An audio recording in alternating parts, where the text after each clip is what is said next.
溝完女人咧，其實就好似呢隻荷包蛋咁，啲人跳緊繩噶啦，溝完要即刻食，食得咧就唔好嘥。唔使負責任㗎嗬。溝女其實唔係講負責任嘅，係講戰術，即係好似打仗咁樣，我 win 就 win 硬㗎啦，但係絕不能收留任何戰夫。法官，男人係要落葉歸根，要結婚嘅。我100%支持婚姻制度啊！我認為一個男人結咗婚之後，應該死心塌地咁做個好老公嘅。聽到未啊？所以我死都唔肯結婚係咁解。賤格！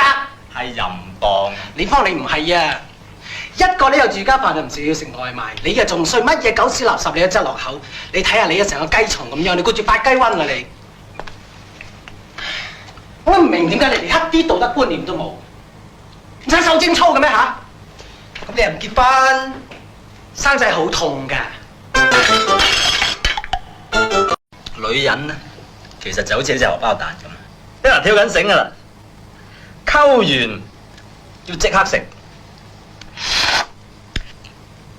食得咧就唔好嘥。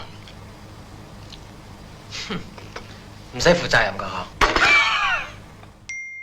溝女其實唔係講負責任嘅，係講戰術，即係好似打仗咁樣，我 win 就 win 硬㗎啦，但係絕不能收留任何戰夫。法官，男人係要落葉歸根，要結婚嘅。我100%支持婚姻制度啊！我認為一個男人結咗婚之後，應該死心塌地咁做個好老公嘅。聽到未啊？所以我死都唔肯結婚係咁解。賤格！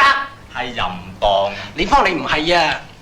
一個你又住家飯就唔食要食外賣，你又仲衰乜嘢狗屎垃圾你都執落口，你睇下你啊成個雞蟲咁樣，你顧住發雞瘟啊你！